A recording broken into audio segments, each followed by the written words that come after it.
بسم اللہ الرحمن الرحیم۔ قرآن کریم میں اللہ رب العزت نے جس مقام پر مومنین کی جماعت کو خطاب کیا ہے، اس لفظ کے ساتھ، اس جملے کے ساتھ یا ایھا الذین آمنوا، یہ جملہ قرآن کریم میں یہ خطاب 89 ٹائمز اللہ نے فرمایا۔ تو ہم کوشش یہ کریں گے کہ جس مقام پہ اس خطاب کو اللہ تبارک و تعالی نے مومنین سے فرمایا ہے، اس کے ماں بعد فوراً کوئی نہ کوئی حکم، کوئی نہ کوئی امر اور کسی نہ کسی ایسی بات سے منع کیا ہے کہ جو بچنے لائق تھی، جو ایسی بات تھی کہ جو مومنین کے لیے جائز نہیں تھی، ان کے شیان شان نہیں تھی۔ اللہ نے یا تو کسی چیز کا حکم دیا ہے یا کسی چیز سے منع۔ نبی اکرم صلی اللہ علیہ وسلم کو اللہ رب العزت نے قرآن کریم سورۃ البقرہ پہلے پارے میں جب سب سے پہلی مرتبہ یہ خطاب ارشاد فرمایا، سب سے پہلی بار یہ لفظ جہاں پہ قرآن کریم میں استعمال ہوا ہے، یہ پہلا پارہ ہے، سورۃ البقرہ ہے۔ اللہ رب العزت اہل ایمان سے خطاب کر رہے ہیں، یا ایھا الذین آمنوا لا تقولوا راعنا وقولوا انظرنا۔ اے مومنین کی جماعت، تم نبی اکرم صلی اللہ علیہ وسلم کے سامنے جب موجود ہو تو بیٹھے ہو، اس وقت آپ علیہ السلام کی بات کو پورے غور، دھیان اور پوری فکر کے ساتھ سنا کرو۔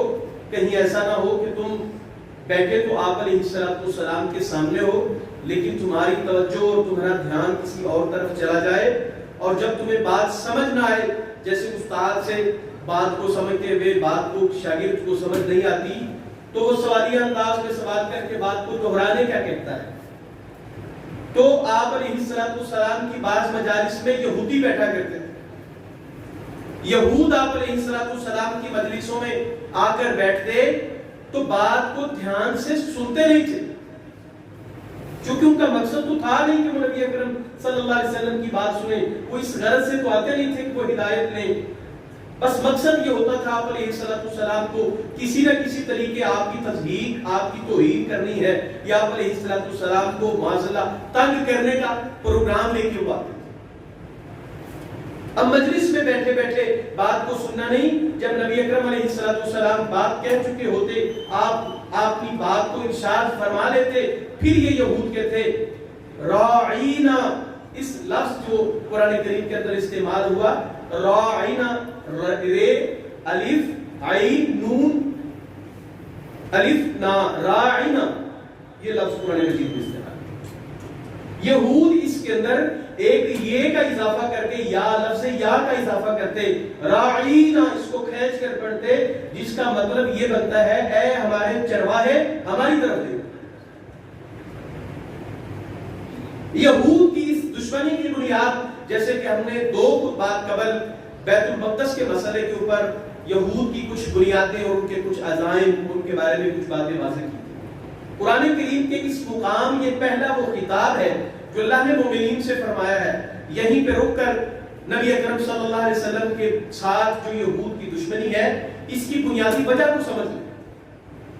نبی اکرم صلی اللہ علیہ وسلم سیدنا ابراہیم علیہ السلام کی اولاد جو عدنان کے نسب سے سیدنا اسماعیل علیہ السلام تک پہنچتی ہے، آپ اس نسب سے ہیں، سیدنا ابراہیم کی اولاد میں سے ہیں۔ اور یہودی وہ بھی نبی اکرم صلی اللہ علیہ وسلم جس خاندان سے ہیں اسی خاندان سے ان کا تعلق ہے، مگر یہ سیدنا یوسف اور یعقوب اور اسحاق کے توسط سے سیدنا ابراہیم علیہ السلام تک پہنچتے ہیں۔ اب یہودیوں کی نظر میں یہ بات ہے کہ ہم وہ خاندان ہیں کہ جس میں اللہ نے 27,000 نبی بھیجے ہیں، ہم بڑے اعلیٰ منصب والے ہیں، بڑے شان شوکت والے ہیں، ہمارے اندر انبیاء آئے ہیں، رسول آئے ہیں، کتابیں آئی ہیں، بڑی ساری تعلیمات ہمیں دی گئی ہیں، ہم اعلیٰ ہیں، اور معاذاللہ یہ نسب، یہ خاندان نیچا ہے، اس کا مقام کم ہے۔ اور ایک ان کو جو توریت کے اندر اللہ تبارک و تعالی نے آخری نبی کی نشانیاں بیان کی تھی، ان کو پورا اعتماد تھا، ان کو پورا گھمنڈ اس بات پہ، ناز فخر تھا کہ وہ آخری نبی جب آئے گا تو اتنی عظمت اور مقام کا حامل ہمارے خاندان سے ہو سکتا ہے، کسی اور جد یا نسل سے نہیں ہوگا۔ وہ ان کی اس سوچ کے اوپر پانی پھر گیا۔ اللہ تعالیٰ نے آخری نبی سیدنا محمد رسول اللہ علیہ السلام کو سیدنا اسماعیل علیہ السلام کی اولاد سے پیدا کیا، جو ان کی مخالفت کی بنیاد بنی کہ یہ نبی ہمارے خاندان سے نہیں، یہ نبی ہمارے خاندان سے نہیں ہے۔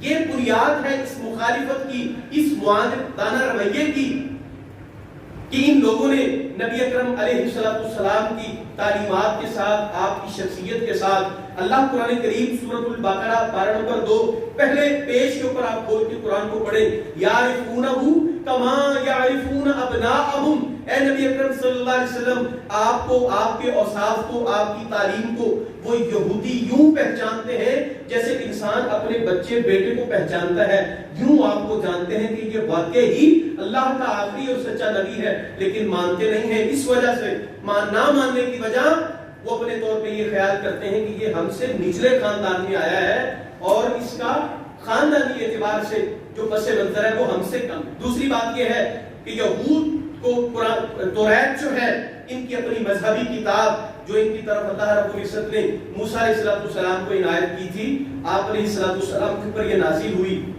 اس کے اندر آخری نبی کے اوصاف، سیدنا محمد صلی اللہ علیہ وسلم کے اوصاف بیان ہوئے۔ یہ پڑھتے بھی تھے، ان کو جانتے بھی تھے۔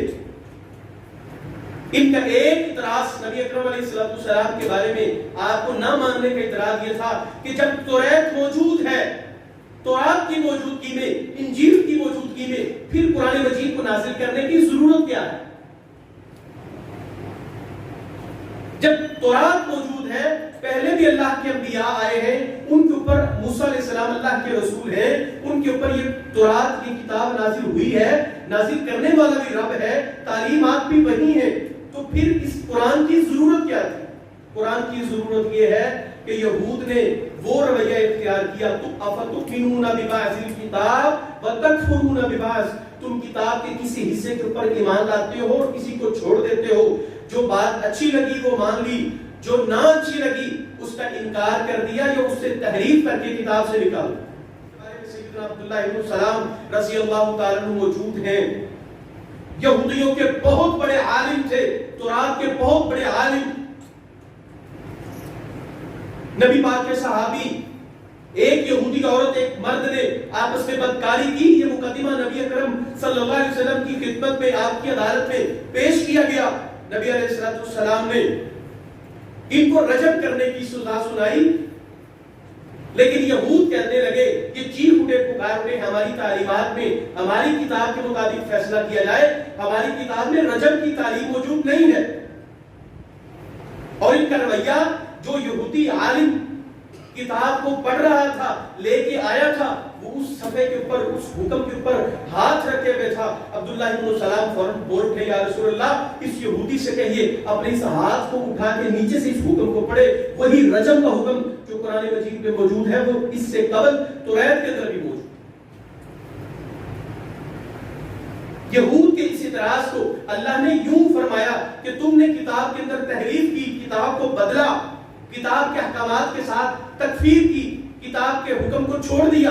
اس وجہ سے اللہ نے قرآن ایک محفوظ، مامون، جامع ترین کتاب، ہدایت، قانون بنا کے اللہ نے محمد رسول اللہ صلی اللہ علیہ وسلم کو نازل کی۔ دوسرا یہ ہے، یہ اللہ کا فیصلہ ہے، وَالَّذِي أَرْسَلَ رَسُولَهُ بِالْهُدَى وَدِينِ الْحَقِّ لِيُظْهِرَهُ عَلَى الدِّينِ كُلِّهِ وَلَوْ كَرِهَ الْمُشْرِكُونَ۔ مشرک، یہودی، عیسائی، جو مجوسی، کائنات کے بد مذہب لوگ اس کائنات میں موجود ہیں، وہ اللہ کے اس فیصلے کو تسلیم کریں یا نہ کریں، پسند کریں یا نہ کریں، یہ میرے رب کا فیصلہ ہے کہ اس نے، اللہ نے اپنے اس دین کے چراغ کو روشن کرنا ہے، اور جو تعلیمات نبی اکرم علیہ السلام کو اللہ نے دے کے بھیجی ہیں، یہ تعلیم اللہ نے بہرحال اس کو دنیا کے اوپر غالب کرنا ہے۔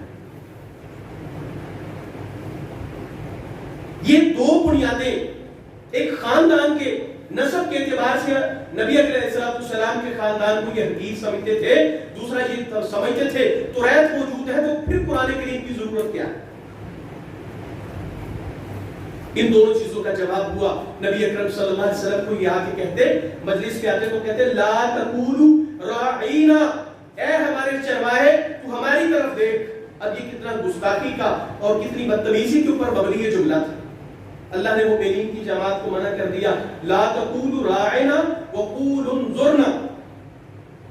یہودی تو راعینا کہتے تھے, تم رائنا کہ ہماری طرف توجہ کیجئے. تم یہ جملہ بھی نہیں کہو گے کہ جو گستاخی کے ساتھ ملتی جلتی بات ہے تم اس بات کو بھی نہیں دہراؤ گے, تم وہ بات کہو گے انظرنا. اگر بات پہلی بات یہ ہے رسول اللہ صلی اللہ علیہ وسلم کی مجلس میں آپ کے ارشاد کے وقت پوری توجہ کے ساتھ دھیان کے ساتھ بیٹھو, آپ کی بات آپ کے فرمان کو سنو. لیکن اگر کوئی بات کسی میں تشنگی رہ جائے, بات سمجھ نہ آئے, تو اس لفظ کو ہی چھوڑ دو, تم انظرنا کہو. یا رسول اللہ ہماری طرف نظر فرمائیے, ادب کے ساتھ, الفت کے ساتھ, عقیدت کے ساتھ آپ کو مخاطب کریے, اس لفظ کی طرف نہیں جانا جس سے رسول اللہ کی گستاخی ہو صلی اللہ علیہ وسلم. اللہ کہتے ہیں ما ننسخ من آیت او ننسها نأتی بخیر مثلها. یہود کے اس اعتراض کا ایک جواب بھی یہ تھا کہ ہم کتاب کے اندر جو آیت جو حکم لے کے آتے ہیں پھر اس کو منسوخ کر کے کوئی اور حکم لے آتے ہیں. معتزلہ کا بھی یہی اعتراض ہے. لیکن آپ یہودیوں کے اعتراض کو سمجھیں, وہ یہ کہتے ہیں کہ قرآن کے اندر ایک حکم موجود ہے, اس حکم کو ختم کر دیا, ایک اور حکم لے آیا گیا. اللہ کہتے ہیں ما ننسخ من آیت او ننسها نأتی بخیر منها او مثلها. ہم ایک حکم کو لانے کے بعد اس کو ختم کر کے دوسرا حکم اس لیے لاتے ہیں یا تو ہم اس سے اچھا حکم لاتے ہیں یا ہم اس سے ملتی جلتی بات کرتے ہیں. یہ قرآن کریم کا وہ پہلا لفظ ہے, وہ پہلا خطاب ہے جو مومنین کی جماعت سے. اب اس بنیاد کی, اس خطاب کی بنیاد کیا بنی؟ حضرت سیدہ عائشہ رضی اللہ تعالی عنہا بیان کرتی ہیں, یہ صحیح بخاری میں 3695 نمبر روایت. یہودیوں کی ایک جماعت, ان کا ایک گروہ نبی علیہ السلام کے پاس آیا, آ کے کہتا ہے یہودی چونکہ اپنے دلی طور پہ کہ نبی اکرم صلی اللہ علیہ وسلم کے ساتھ دشمنی رکھتے تھے, جو آپ کے سگے تو نہیں ہو سکتے تھے, آپ کو سلام اور دعا اور رحمت کی دعا تو نہیں کر سکتے تھے. آپ انہوں نے سلام کیا, السلام علیکم, تمہیں موت آ جائے. حضرت عائشہ کہتی ہیں میں ان کی بدنیتی کو سمجھ گئی, بس میں نے کہا فاقول وعلیکم السلام واللعنت, اللہ کی لعنت اور اس کی طرف سے موت تم پر آئے. نبی اکرم صلی اللہ علیہ وسلم کی طرف کی بات. اسی لیے ہمارے سلام کی بھی جو ہم مصافحہ کرتے ہیں یا سلام کرتے ہیں تو ویسے وہ بھی اس سے بھی ہم کرنا شروع ہو گئے. اس کی بھی اصلاح ہونی چاہیے. السلام علیکم سلامتی ہو, سلام, وعلیکم السلام, یہ سلام کی اصلاح ہونی چاہیے.